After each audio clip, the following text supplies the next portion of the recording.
17장. 예수께서 제자들에게 이르시되 실족하게 하는 것이 없을 수는 없으나 그렇게 하게 하는 자에게는 화로다. 그가 이 작은 자 중에 하나를 실족하게 할진대 차라리 연자 맷돌이 그 목에 매어 바다에 던져지는 것이 나으니라. 너희는 스스로 조심하라. 만일 내 형제가 죄를 범하거든 경고하고 회개하거든 용서하라. 만일 하루에 7번이라도 내게 죄를 짓고 7번 내게 돌아와 내가 회개하노라 하거든 너는 용서하라 하시더라. 사도들이 주께 여짜오되 우리에게 믿음을 더하소서 하니 주께서 이르시되 너희에게 겨자씨 하나 만한 믿음이 있었더라면 이 뽕나무들어 뿌리가 뽑혀 바다에 심기어라 하였을 것이요 그것이 너희에게 순종하였으리라. 너희 중 누구에게 밭을 갈거나 양을 치거나 하는 종이 있어 밭에서 돌아오면 그더러 곧 와 앉아서 먹으라 말할 자가 있느냐. 도리어 그더러 내 먹을 것을 준비하고 띠를 띠고 내가 먹고 마시는 동안에 수종 들고 너는 그 후에 먹고 마시라 하지 않겠느냐. 명한 대로 하였다고 종에게 감사하겠느냐. 이와 같이 너희도 명령받은 것을 다 행한 후에 이르기를 우리는 무익한 종이라 우리가 하여야 할 일을 한 것뿐이라 할지니라.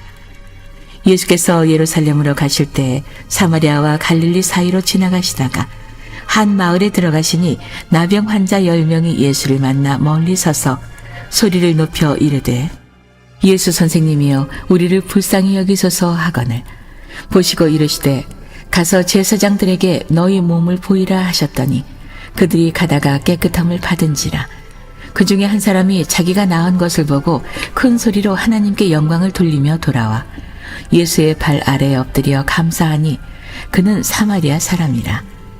예수께서 대답하여 이르시되 10사람이 다 깨끗함을 받지 아니하였느냐. 그 9은 어디 있느냐. 이 이방인 외에는 하나님께 영광을 돌리러 돌아온 자가 없느냐 하시고 그에게 이르시되 일어나 가라. 내 믿음이 너를 구원하였느니라 하시더라.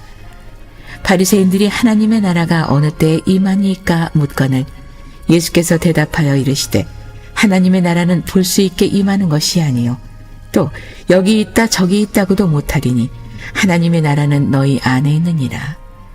또 제자들에게 이르시되 때가 이르리니 너희가 인자의 날 하루를 보고자 하되 보지 못하리라. 사람이 너희에게 말하되 보라 저기 있다 보라 여기 있다 하리라. 그러나 너희는 가지도 말고 따르지도 말라. 번개가 하늘 아래 이쪽에서 번쩍이어 하늘 아래 저쪽까지 비침같이 인자도 자기 날에 그러하리라. 그러나 그가 먼저 많은 고난을 받으며 이 세대에게 버림바 되어야 할지니라. 노아의 때에 된 것과 같이 인자의 때에도 그러하리라. 노아가 방주에 들어가던 날까지 사람들이 먹고 마시고 장가들고 시집가더니 홍수가 나서 그들을 다 멸망시켰으며 또 롯의 때와 같으리니 사람들이 먹고 마시고 사고 팔고 심고 집을 짓더니 롯이 소돔에서 나가던 날에 하늘로부터 불과 유황이 비오듯 하여 그들을 멸망시켰느니라. 인자가 나타나는 날에도 이러하리라. 그날에 만일 사람이 지붕 위에 있고 그의 세간이 그 집 안에 있으면 그것을 가지러 내려가지 말 것이요 밭에 있는 자도 그와 같이 뒤로 돌이키지 말 것이니라. 롯의 철을 기억하라. 무릇 자기 목숨을 보전하고자 하는 자는 잃을 것이요 잃는 자는 살리리라. 내가 너희에게 이르노니 그 밤에 둘이 한 자리에 누워 있음에 하나는 데려감을 얻고 하나는 버려둠을 당할 것이요 두 여자가 함께 맷돌을 갈고 있음에 하나는 데려감을 얻고 하나는 버려둠을 당할 것이니라. 그들이 대답하여 이르되 주여 어디 오니이까. 이르시되 죽음 있는 곳에는 독수리가 모이느니라 하시니라.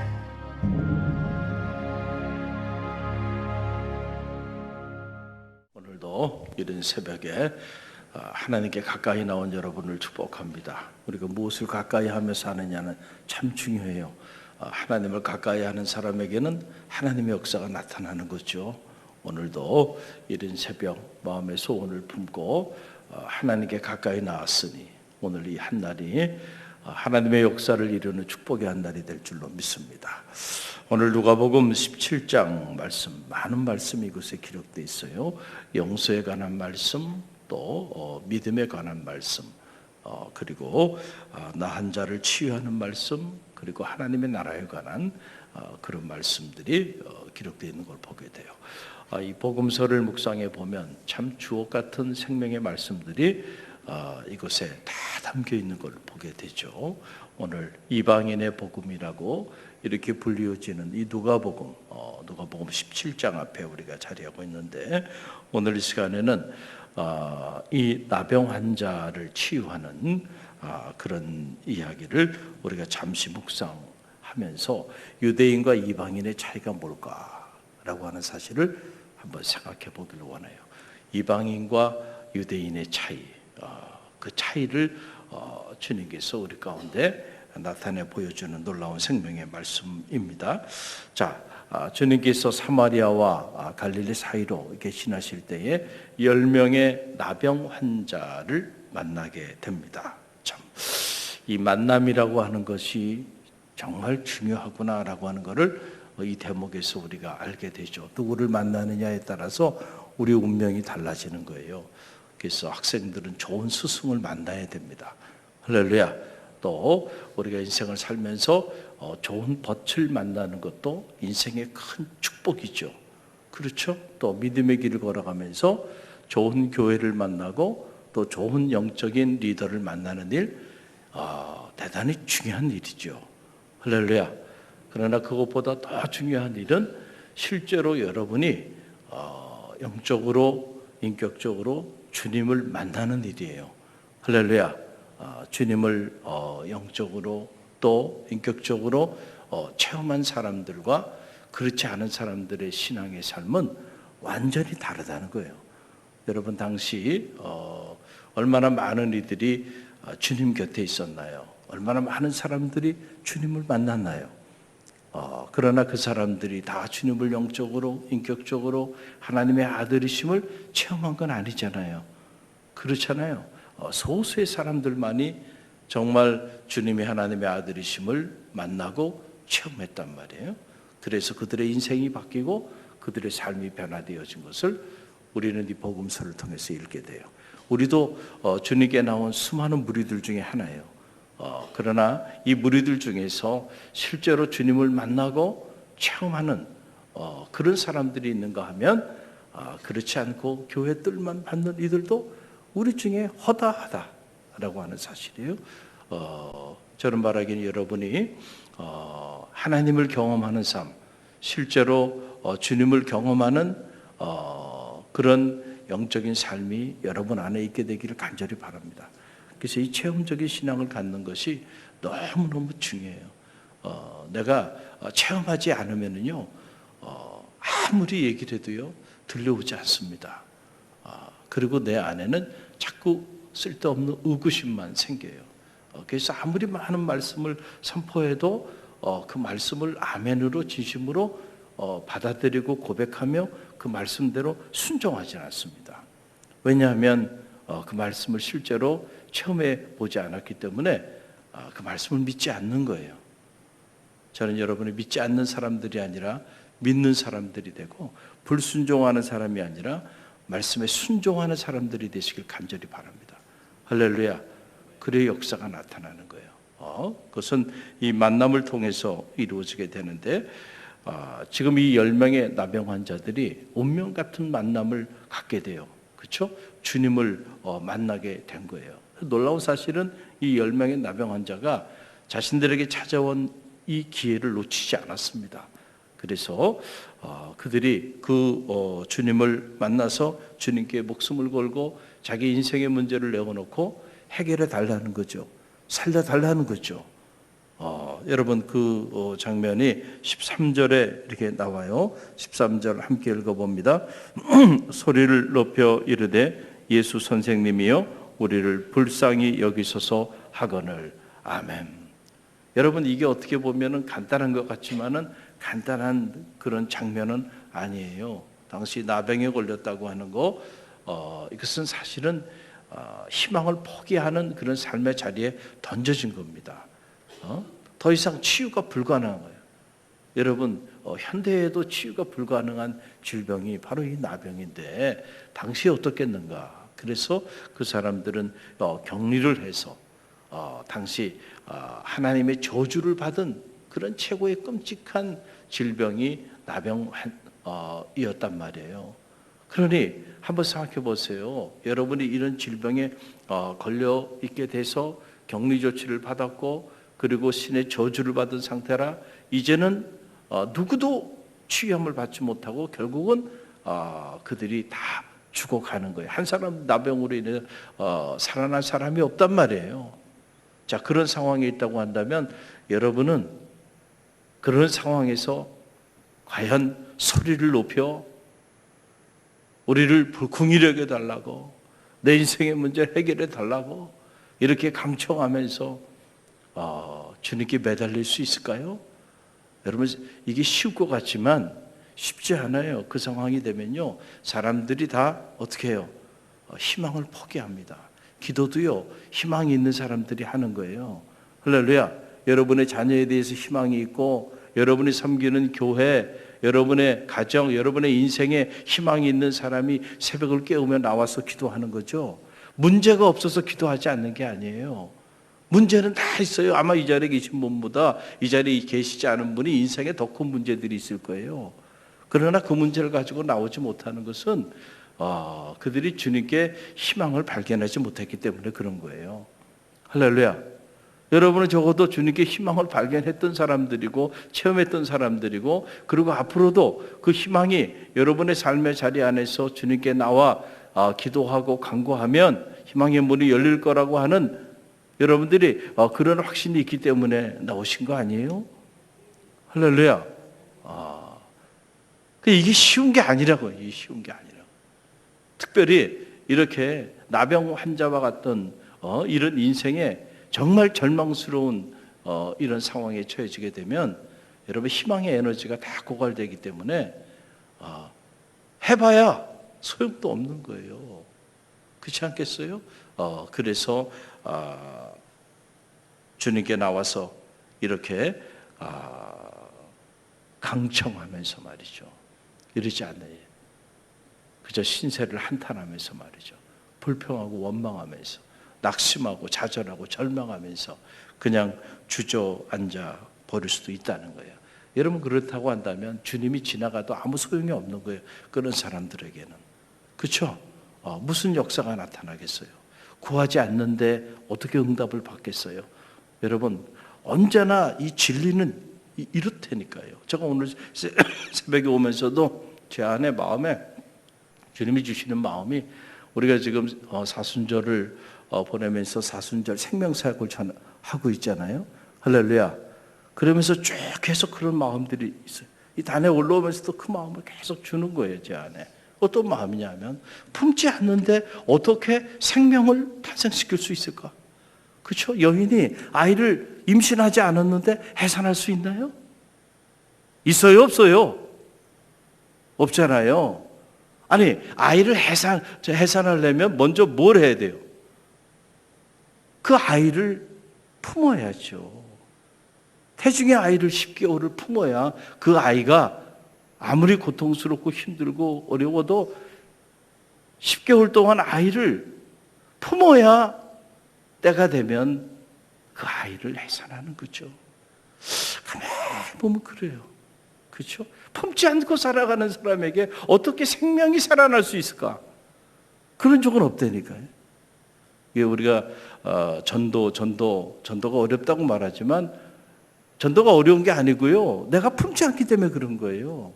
할렐루야. 내가 믿음의 길을 걸어가면서 한 영혼도 살리겠다고 내가 믿음의 길을 걸어가면서 내가 죽어가는 영혼을 한 영혼도 품지 않고 살아가고 있다고 한다면 끔찍한 일이에요. 끔찍한 일입니다. 그리스도인이라고 말하지 말아야 돼요. 여러분 한 영혼이 아니고요. 100명, 1000명, 10,000명이라도요. 우리가 품고 영혼을 살리기 위하여 몸부림치고 이를 위해 기도해야 돼요. 할렐루야. 그때 놀라운 것은요. 그런 사람들에게는요. 생명이 살아납니다. 영혼을 살립니다. 할렐루야. 우리에게 맡겨진 이 마지막 사명을 감당하고요. 교회에 맡겨진 이 구원의 방주 역할을 감당하는 그런 교회를 이루어 나가는 거예요. 그러니까 여러분, 이게 중요해요. 기도도 마찬가지예요. 여러분, 누가 기도의 응답을 받나요? 기도하는 사람입니다. 몸부림치면서 너는 내게 부르짖으라. 내가 내게 응답하겠고 내가 알지 못하는 크고 은밀한 일을 내게 보이리라. 여러분이 실제로 온 마음을 다해서 정성을 다해서 부르짖으며 간절히 주님께 마음을 모아 나와 간구하면요, 그런 사람은 내가 너를 만나리라 그랬지. 네가 전심으로 나를 찾고 찾으면 내가 너를 만나리라. 할렐루야. 그 앞에 전심으로 내가 너를 찾고 찾으면, 전심으로 모든 마음을 다하여 말이죠, 주님을 찾고 찾는 자들에게는요 어떤 역사가 나타난다고요? 하나님을 만나게 되는 역사가 나타나요. 응답의 역사가 나타나는 거예요. 그래서 간절함이 역사를 만듭니다. 할렐루야. 우리가 코로나 이후에 갈릴리 교회는 그런 교회가 아니지만은 그래서 우리 갈릴리 교회는 아예 예배 시간에 동시대에 영상 촬영을 해서 예배를 그렇게 브로드캐스트 하지 않습니다. 일부러 안 하는 거예요. 왜냐하면 그렇게 예배 드리지 말라는 얘기예요. 할렐루야. 여러분들 어느 분이 그 얘기를 하더라고요. 사랑하는 두 사람이 있는데 그 사랑하는 남녀가 사귀는 거예요. 교제를 하는데 한번 생각해 보세요. 처음부터 끝까지 온라인으로만 교제해. 어떤 일이 일어날까요? 이해가 되시겠어요? 사랑한대. 근데 온라인으로만. 정말로 사랑해요. 간절히 사랑해요. 그래서 그 사랑이 무르익고 역사를 만들려면 처음에는 온라인으로 가능해요, 교제가. 근데 거기에 계속 머물러 있게 되면 결국 어떻게 될까요? 그렇죠. 그 상태로만 머물러 있으면 그 관계는 결국은 깨지고 말아요. 병이 들어요. 왜냐하면 그것 가지고 안 되기 때문에. 이해가 되시겠어요? 근데 정말로 사랑하게 되면요, 거리를 넘어서요, 결국은 만나게 돼 있습니다. 만나야 역사가 나타나는 거예요. 할렐루야. 그렇죠. 온라인 신앙생활 청산해야 돼요. 그래서 우리가 온라인으로 한두 번은 할 수 있지만은 여러분, 그걸 통해서 성령의 뜨거운 역사가 나타나고, 그걸 통해서 인격적인 만남이 나타나고, 그걸 통해서 하나님의 역사가 놀랍게 나타난다고 한다면 얼마든지. 그러나 여러분, 우리가 경험하잖아요. 우리가 짧은 시간, 이 3년 온라인으로 예배드리고 온라인 사역을 극대화하고 나니까 그 이후에 교회들이 어떻게 됐어요? 다 무너졌잖아요. 여러분 신앙도 다 무너지고.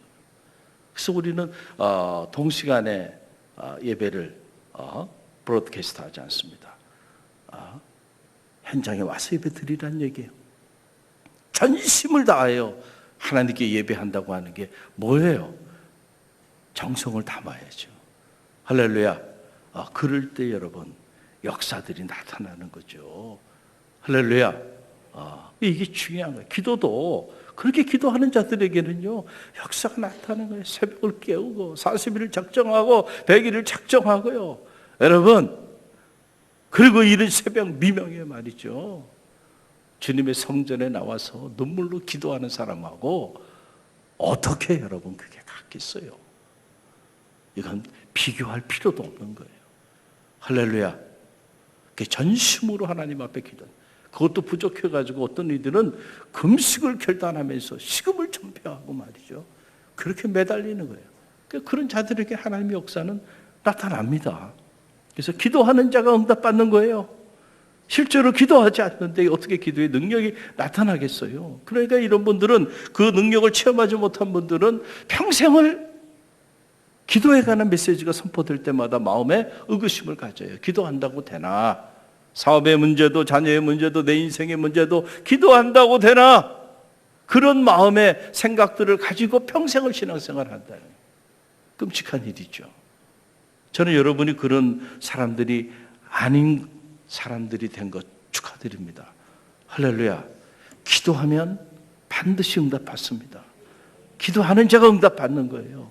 간절함으로 구하고 나가는 자들에게는 오늘도 하늘의 문이 열리는 거예요. 그런 사람들에게는 하나님이 우리가 설사 잘못된 것을 구한다 할지라도 그 잘못된 기도 제목을 바꿔서라도 응답해 주신다니까요. 그런 사람들에게 오늘도 여러분들이 그 주인공이 되기를 간절히 바랍니다. 자, 그래서 보니까 이 10사람이 간절히 간청하며 청하니까 주님께서 응답해 주시잖아요. 어떻게 응답하셨어요? 14절 말씀을 보세요. 14절 함께 읽어봅니다.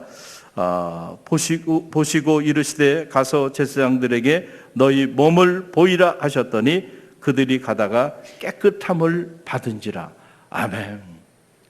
자, 가서 너희 몸을 제사장에게 보여라. 왜냐하면 제사장이 당시에 이 나병에 대한 유무를 결정하는 그런 권한을 가지고 있었단 말이에요. 그래서 가서 너희 몸을 보이라. 주님께서 응답하여 주신 거예요. 들어주신 거예요, 청을. 그래서 그들이 가는 도중에 놀랍게도 그들의 몸이 깨끗하여졌어요. 할렐루야. 기적이 일어난 겁니다. 그런데 가만히 보니까 10명이 가다가 깨끗함을 받았는데 9명은 각자 제 길로 가버렸고, 그리고 그 중에 한 사람 이방인 사마리아인만이 주님께 돌아와 뭐 했다는 거예요? 감사하였다. 할렐루야.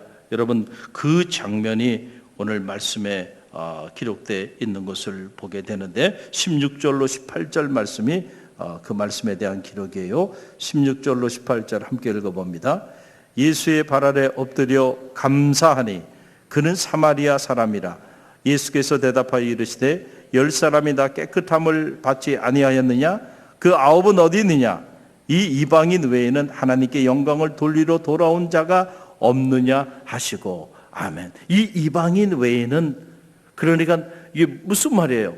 자, 10명의 나병 환자가 있는데 이 10명의 나병 환자 중에 아마도 이 말씀을 들여다보면 나머지 9은 이방인이 아니었을 가능이 크죠. 유대인들이었단 말이죠. 근데 10명 중에 1명 사마리아인 이방인인데 이 이방인 외에, 아니 10명이 다 시험을 받지 않았냐? 근데 9은 어디 갔느냐? 당연히 주님께서는 10명이 다 깨끗함을 받고 주님께 달려와서 너무너무 감사하다고, 고맙다고, 목숨을 살려줘서 너무 감사하다고 당연히 그럴 줄 알았겠죠. 그런데 어떻게 됐는지 이 이방인 한 사람만 주님께 온 거예요. 그래서 주님께 와서 너무 감사하다고 그 발 아래 엎드려 살해했다라고 하는 그런 사실이에요. 그런데 9은 어디 갔는지 알지 못해. 이 대목을 통해서 주님이 하시고자 하시는 말씀이 뭐예요? 유대인과 이방인의 차이. 이방인에게는 감사가 있고 유대인에게는 뭐가 없어요? 감사가 없어. 감사가 없어. 여러분, 이 차이가, 여기서 차이가 나고 있는 것을 보게 돼요. 유대인도 응답을 받았고 이방인도 응답을 받았는데 이 유대인과 이방인 사이의 영성의 차이는 뭐냐면, 유대인은 감사가 없고 이방인은 뭐가 있어요? 감사가 있어요. 범사에 감사하라. 이는 예수 그리스도 안에서 너희를 향한 하나님의 뜻이라요. 할렐루야. 이게 이방인의 복음이라는 게 누가복음의 관점에서 보면, 자, 이 유대인이라고 하는 것은 먼저 믿은 하나님의 백성들이에요. 우리가 신앙생활을 오래 하다 보면 믿음이, 그 영성이 깊어져서 정말 장도 오래 담근 장이 장맛이 나듯이 그런 맛이 나야 되는데, 그런 맛이 나는 분들도 있고, 많은 경우는 이게 오래됐으면 숙성이 돼야 되는데 숙성이 되는 것이 아니고 오히려 안타까운 모습으로 변해가는 모습들을 보게 되죠. 감사가 사라져버려요. 감사가. 이게 안타까운 일이에요. 저는 바라기 여러분 안에 언제나 감사가 번물처럼 터져나오는 축복이 있게 되기를 간절히 바랍니다. 할렐루야. 감사가 살아있어야 돼. 여러분이 한번 돌아보세요. 여러분이 기도할 때, 간청할 때 하나님께서 여러분의 기도에 응답하셔서 지금까지 여러분의 기도에 응답하여 주신 그 주님의 응답을 한번 헤아려 보세요. 감사하지 않을 수가 없죠. 그런데 우리 중에 많은 사람들은 내가 자녀의 문제가 됐든 건강의 문제가 됐든 사업의 문제가 됐든 나와서 기도했어요. 기도는 유대인도 기도하고 이방인도 기도해요. 다 기도했어요. 그래서 유대인에게도 이방인에게도 하나님은 응답하여 주셨어요.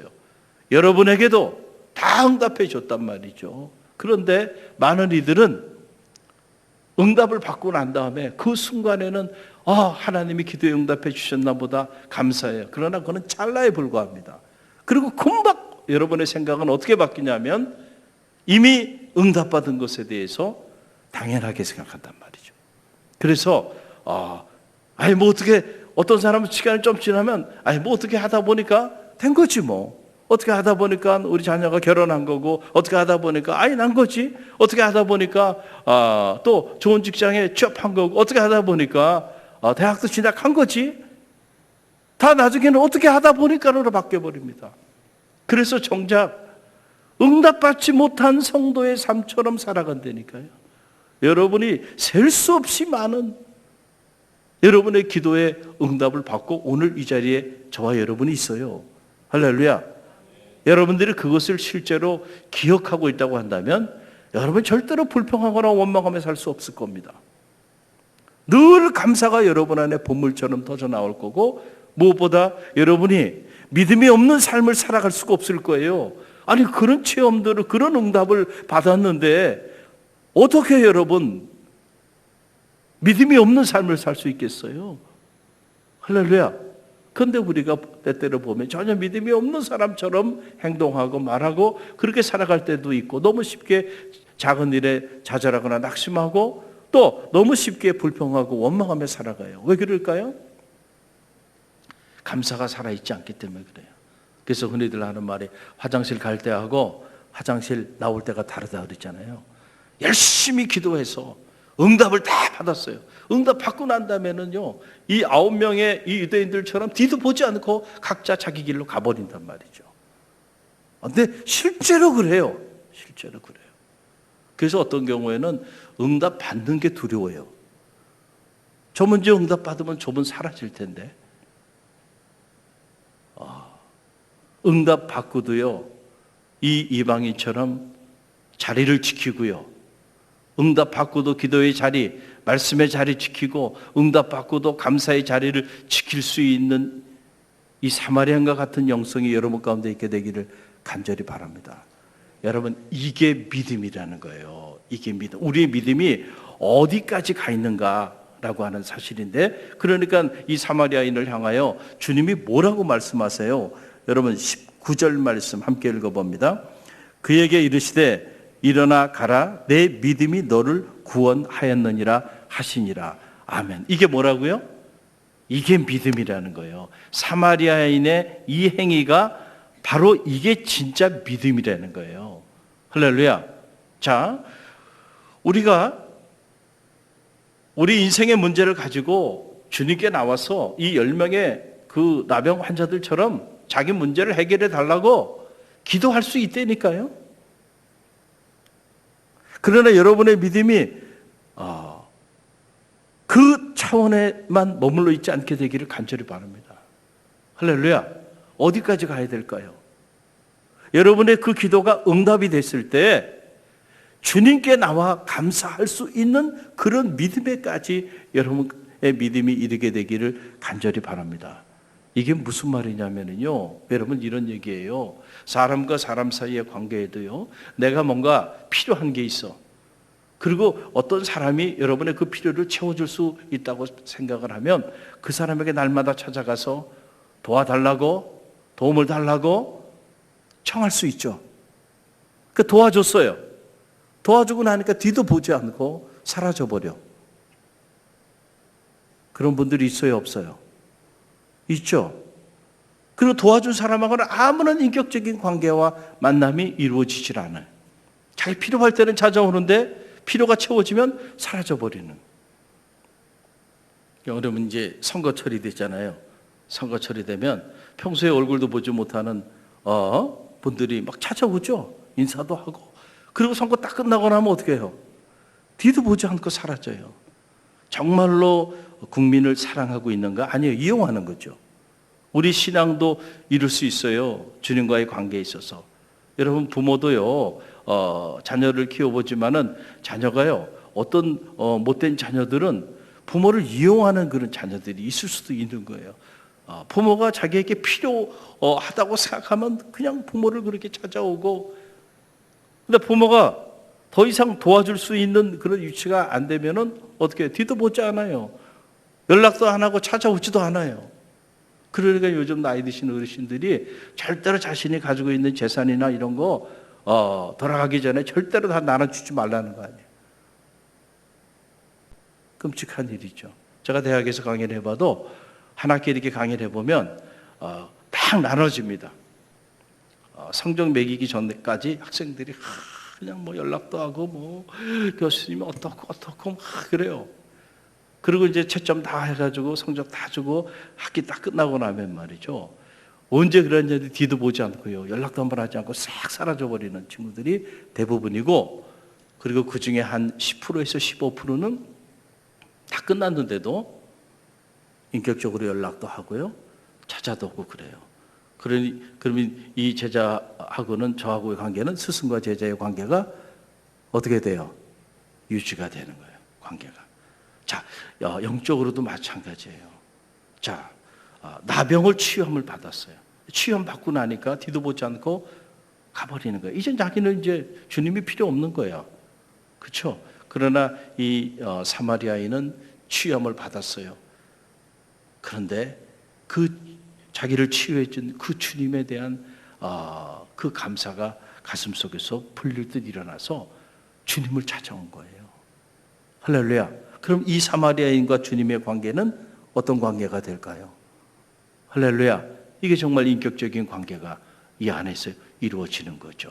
여기에 정말 주님의 역사가 바로 이 사람을 통해 나타나게 되는 거예요.